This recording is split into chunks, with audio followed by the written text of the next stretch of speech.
धरती पे डॉक्टर और जज की बहुत ही इज्जत होती है। कहा जाता है कि डॉक्टर जान बचाता है और जो जज होता है वह जान बचाने का निर्णय लेता है। अगर कोई बिना गलती का हो, निर्दोष हो, तो उसको बचाने की जिम्मेदारी जज के पास होती है और जज मुकदमा सुनते सुनते उन्हें कहीं ना कहीं बचा भी देता है। ऐसे ही पुलिस में एक ऐसे दरोगा हुए, उनको भी भगवान का दर्जा प्राप्त है। चाहे वो आईजी लेवल के अधिकारी हो, डीआईजी लेवल के अधिकारी हो या आईपीएस लेवल का अधिकारी हो, एक दरोगा से भर्ती हुआ आदमी जो डिप्टी एसपी बनकर रिटायर्ड हो गया, उसके चरण को छूते हैं और पुलिस में कहा जाता है कि यह पुलिस के भगवान है। ईमानदारी की मिसाल ये थी कि जहां भी पोस्टिंग होती थी, एक चद्दर लेकर अपने रूम में जाते थे और बैग हमेशा रेडी रहता था। कहा जाता है कि थानों से जब उनकी पोस्टिंग कहीं और की जाती थी, ट्रांसफर होता था, तो वहां की जनता घेर लेती थी।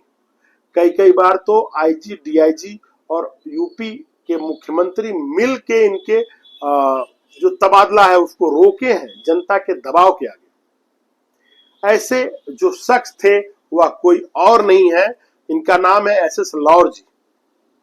जो एसएस लौर थे, उनकी शख्सियत इतनी गंभीर है और इतनी ईमानदार छवि की है कि उनके बारे में कई सारे किस्से फैले हुए हैं मार्केट में। और आप उनके अगर नेट पे सर्च करेंगे एसएस लौर को, तो आपको हजारों हजार उनके बहादुरी के किस्से, उनके ईमानदारी के किस्से, उनके कर्तव्य निष्ठा होने के किस्से और उनके ऐसे किस्से जो पुलिस के में एक मिसाल के तौर पे पेश की जाती है। एक किस्सा मैं आपको आज दो किस्सा बताऊंगा। पहला किस्सा मैं बताऊंगा कि एसएस लौर साहब की पोस्टिंग, दूसरी पोस्टिंग हुई थी सरूर थाना में, जो इटावा के पास है। उनको सूचना मिली कि एक लूटपाट का अंजाम करके कुछ बदमाश इस जगह पे बैठे हुए हैं और दूसरे लूटपाट की तैयारी में लगे हुए हैं। एसएस लौर साहब अपने पूरी टीम के साथ छापा मारे और छापा मारने पर वहां पे एक बदमाश उनके कब्जे में आ गया, जो कि मास्टरमाइंड था। उसको लाके थाने में लॉकअप पे बंद किए।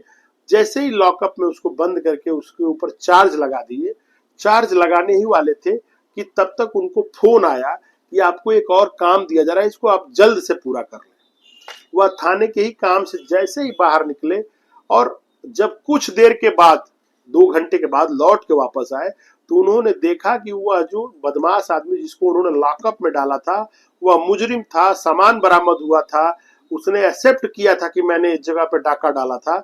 उसके बावजूद भी वह लॉकअप में नहीं था, वह निकल गया था। पता चला उनको बहुत छानबीन करने पे, तो पता चला कि 200 रुपया देकर वह यहां से निकल गया है।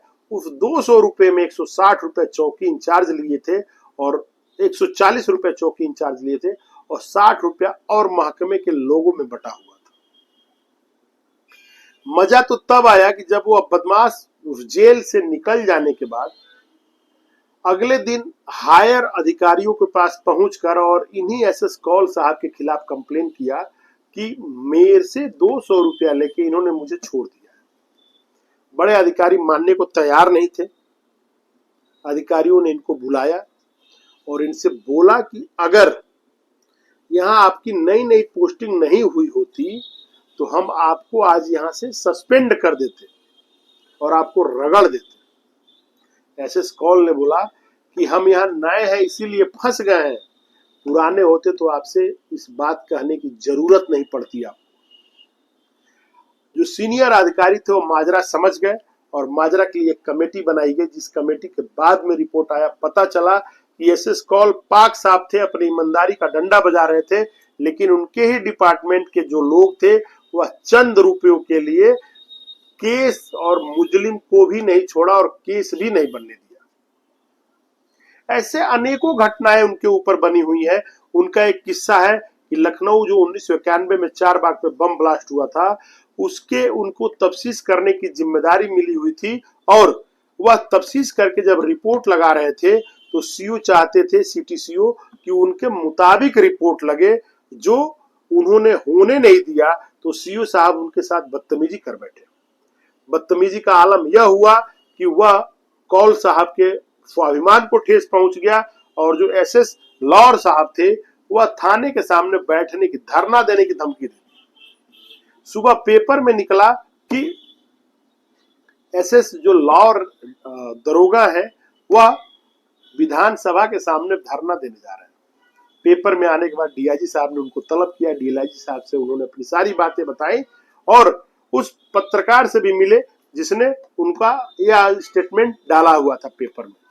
पत्रकार साहब ने बोला कि देखिए, मैं क्वेश्चन मार्क लगाया हूं, क्या विधानसभा के सामने देंगे धरना? डीआईजी साहब जब इस बात को समझे तो उन्हें आउट ऑफ टर्न प्रमोशन देते हुए, उनकी ईमानदारी को देखते हुए उनको कानपुर कर दिए और कानपुर में सिटी में उनका तबादला हो गया। ऐसे हजारों घटनाएं उनसे जुड़ी हुई हैं।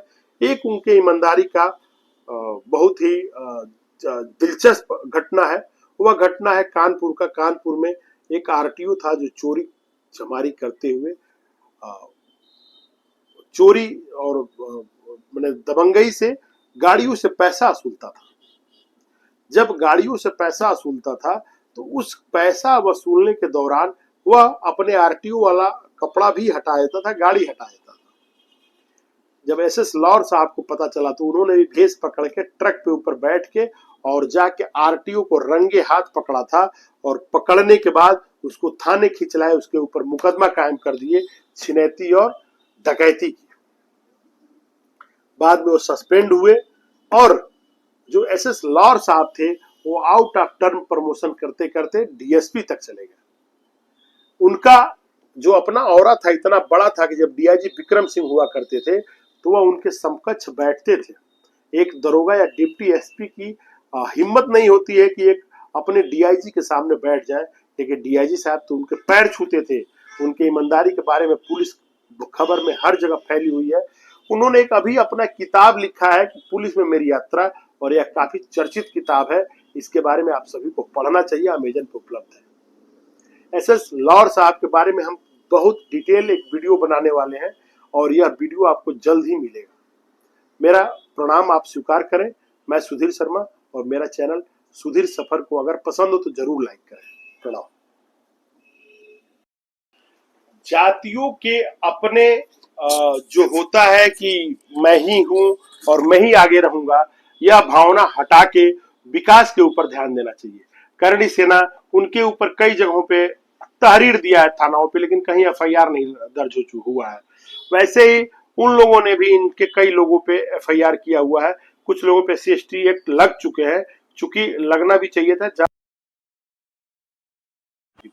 अब आपको बताते चलें कि इसमें कोई मामला नहीं है, न करणी सेना का, न सिंह या ठाकुर या ब्राह्मण की बात है और ना ही दलित की बात है।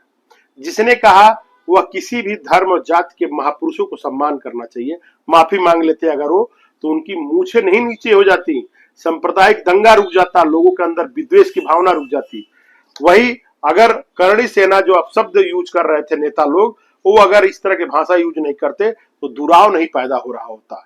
लेकिन राजनीति है चुनाव की, कैसे बंद होगी? तलेंगे अपनी रोटी, लेकिन जो चूल्हे के बर्नर पे बैठेगा वो आम जनता बैठेगी।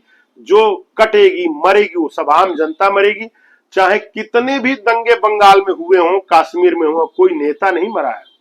वही हाल उत्तर प्रदेश में करने की तैयारी हो रही है। जन से जन को लड़ा के नेता अपनी रोटी सेकेंगे, वो तो बच के निकल जाएंगे। आप उनको पाएंगे क्या? करोड़ों रुपए की, हजारों हजार करोड़ रुपए की फंड है इनके पास। आपके हमारे पास क्या है? हम जय जय करते हैं और जय करने के बाद मिलता क्या है कि अगर किसी तरह के जुर्म में अगर फंस गए तो आप बच नहीं सकते।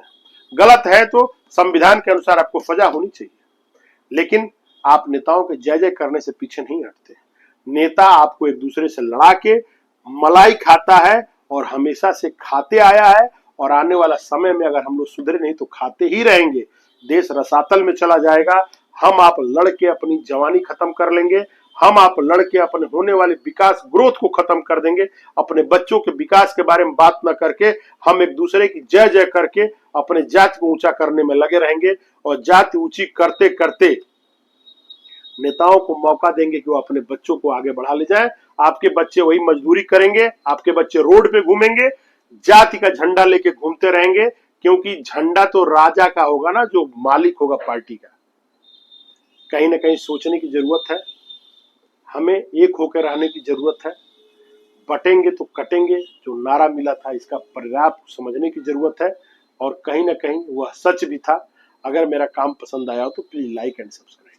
प्रणाम।